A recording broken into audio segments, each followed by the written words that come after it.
நாடாளுமன்றத்தில் அனல் பறக்குதுங்க. நேற்று ராகுல் காந்தி பேசினார். பிரதமர் மோடி இருமுறை எழுந்து அதற்கு எதிர்ப்பு தெரிவிக்கும் வகையில் தன்னுடைய கருத்துக்களை பதிவு செய்தார். பிறகு உள்துறை அமைச்சர் அமித்ஷா பேசினார். அதிர்ந்தது நேற்று நாடாளுமன்றம். எதிர்கட்சியினர் ஆளும் கட்சியினர் இருவரும் மாறி மாறி கோஷங்கள் இட்டுக் கொண்டார்கள். இன்று பிரதமர் மோடி அவர்களுடைய டர்ன். அவர் பேசினார். 2.5 மணி நேரம் பேசினார். இதில் காங்கிரஸ் கட்சியை கடுமையாக சாடினார். அது மட்டுமில்ல, ராகுல் காந்தியை குழந்தை என்று விமர்சித்தார் பிரதமர் மோடி. பிரதமர் மோடியை உற்று பார்த்து கொண்டிருந்த ராகுல் காந்தி அதிர்ந்த நாடாளுமன்றம். என்ன நடந்தது என்பதை நாம் பார்த்து விடுவோம். அதாவது, நாடாளுமன்றத்தில் பிரதமர் மோடி சில குட்டி கதைகளை சொன்னார். அதில் ஒரு கதை, இங்கே அடித்தார்கள் அங்கே அடித்தார்கள் என ஸ்கூல்ல இருந்து வந்த குழந்தை அம்மாவிடம் கம்ப்ளைண்ட் செய்தது. ஆனால் அந்த குழந்தை மறைத்து விட்டது தான் எதற்காக அடி வாங்கினோம் என்று. அதாவது, மற்றவர்களுடைய தாயை தவறாக பேசியதை அந்த குழந்தை மறந்து விட்டது என்று சுட்டி காட்டினார். சொல்லிவிட்டு பிரதமர் மோடி என்ன சொன்னார் அப்படின்னா, எதற்காக அந்த கதை சொன்னார் என்று விளக்கி கொண்டு வரும் பொழுது, சாவர்கரை அவமதித்தார்கள், குழந்தைத்தனமாக அறிவை கொண்டு பேசுகிறார்கள் என்று விமர்சித்தார். நேற்று ராகுல் காந்தி பேசியிருந்தது நமக்கு தெரியும். அதாவது, அவர் இது போன்ற துன்பங்களை அனுபவித்து வருகிறார். அவருடைய வீட்டை பறித்து விட்டார்கள். பல வழக்குகள் அவர் மீது பதியப்பட்டது.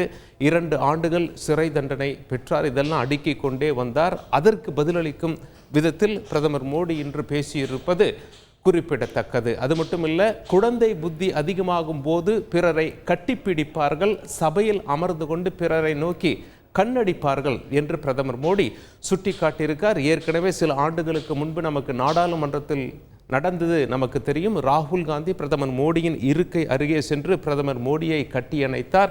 அது மட்டும் இல்லை, அவர் பேசி முடித்த பிறகு ராகுல் காந்தி கண்ணடித்ததை மீண்டும் மீண்டும் ஊடகத்தில் போட்டு காண்பித்து கொண்டிருந்தார்கள். அதை சுட்டிக்காட்டும் வண்ணம் ராகுல் காந்தியை குழந்தை என்று பிரதமர் மோடி விமர்சித்தார். பிரதமர் மோடி சொன்ன அடுத்த குட்டி கதை என்ன என்பதை பார்ப்பதற்கு முன், நாடாளுமன்றத்தில் பிரதமர் மோடி 2.5 மணி நேரம் பேசினார்.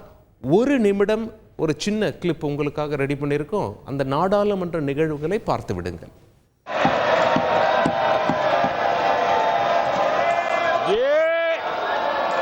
ओबीसी वर्ग के लोगों को चोर बताने के मामले में सजा पा चुके हैं। इनको देश की सर्वोच्च अदालत पर गैर जिम्मेदाराना बयान देने के बाद माफी मांगनी पड़ी है।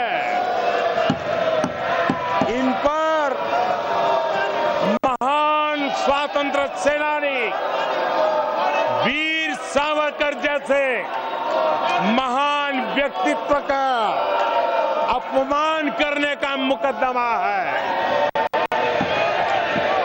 इन पर देश की सबसे बड़ी पार्टी के अध्यक्ष को हत्यारा कहने का मुकदमा चल रहा है। பிரதமர் மோடி சொன்ன அடுத்த குட்டி கதை, ஒரு மாணவன் ஒருவன் ஸ்கூல்ல கொண்டாட்டத்தில் இருந்தான். காரணம் என்ன அப்படின்னா, மார்க் ஷீட் வந்து விட்டது, 99 மதிப்பெண்கள் எடுத்து விட்டான் என்ற கொண்டாட்டத்தில் அடுத்தவர்களுடன் கொண்டாடி கொண்டிருந்தான். ஆனால் ஆசிரியர் பிறகு தெளிவுபடுத்தினார், நீ எடுத்த மதிப்பெண் 100க்கானது அல்ல, 543க்கானது என்று. எனவே அந்த மாணவன் ஃபெயில் என்று பிரதமர் மோடி பேசினார். அதாவது, இது காங்கிரஸ் கட்சி பெற்ற சீட்டுகளை சுட்டி காட்டுகிறார். 99 இடத்துல காங்கிரஸ் கட்சி வென்றிருக்கிறார்கள்.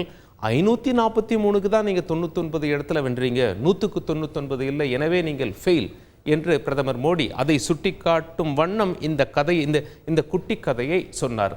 பிரதமர் மோடி பேசும்போது நீங்கள் பேக்ரவுண்டில் கேட்டிருப்பீங்க, எதிர்க்கட்சிகள் அந்த 2.5 மணி நேரமும் தொடர்ந்து குரல் எழுப்பி கொண்டிருந்தார்கள். அவர்கள் எதை பிரதானமாக சொன்னார்கள் என்றால், மணிப்பூர் செல்க, மணிப்பூர் செல்க, நீதி வேண்டும், நீதி வேண்டும் என முழக்கமிட்டே கொண்டிருந்தார்கள். காரணம், நேற்று ராகுல் காந்தி பேசியிருந்தார், இவ்வளவு பெரிய கலவரம் நடந்திருக்கு, இவ்வளவு பேர், சுமார் 200 பேர் இறந்திருக்கிறார்கள், அந்த கலவரத்தில் கொல்லப்பட்டிருக்கிறார்கள். ஆனால் பிரதமர் இன்னும் மணிப்பூர் செல்லவில்லை. நான் மணிப்பூர் சென்று 2 சமுதாயங்களையும் சந்தித்தேன் என்று பேசினார்.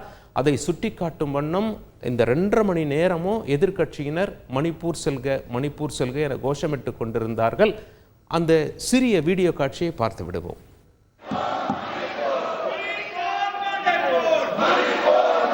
आप सबको को शोले फिल्म की वो मौसी जी याद होगी।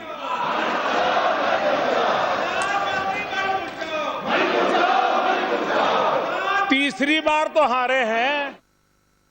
எதிர்க்கட்சியினர் தமிழிலும் முழக்கமிட்டு கொண்டிருந்தார்கள், காப்பாற்று காப்பாற்று, கொல்லாதே கொல்லாதே, ஜனநாயகத்தை கொல்லாதே என்று.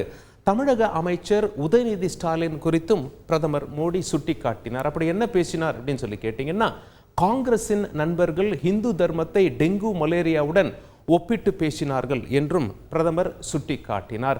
ஏற்கனவே சனாதன தர்மத்தை பற்றி உதயநிதி பேசியிருந்தது, அந்த கருத்துக்கு பிரதமர் இவ்வாறு சுட்டிக்காட்டியிருப்பது குறிப்பிடத்தக்கது. தமிழ்நாட்டில் பல்வேறு தொகுதிகளில் பாஜக மிகப்பெரிய வாக்கு சதவிகிதத்தை பெற்றுள்ளது என்றும் தமிழ்நாடு குறித்து பேசும்போது பிரதமர் மோடி தெரிவித்திருந்தார். பாஜகவுடன் நேருக்கு நேரான மோதலில் காங்கிரஸ் கட்சியின் ஸ்ட்ரைக் ரேட், அதாவது இந்த கிரிக்கெட் பாஷையில் ஸ்ட்ரைக் ரேட் 26% மட்டும்தான். எங்கெல்லாம் கூட்டணியோடு சேர்ந்து பயணித்தார்களோ அங்கே 50%. நேருக்கு நேரான போட்டியில் பாஜகவை ஒப்பிடும் பொழுது காங்கிரஸ் மிக குறைவாகவே பெர்ஃபார்மன்ஸ் செய்திருக்கிறது என்பதை பிரதமர் மோடி அவையில் சுட்டிக்காட்டி பேசினார். எதிர்க்கட்சிகள் கோஷமிட பிரதமர் மோடி தொடர்ந்து பேசிக் கொண்டிருக்க அவையே இன்று அதிர்ந்தது என்று சொல்லலாம். செய்திகளை உடனுக்குடன் தெரிந்து கொள்ள உடனே சப்ஸ்கிரைப் பண்ணுங்க.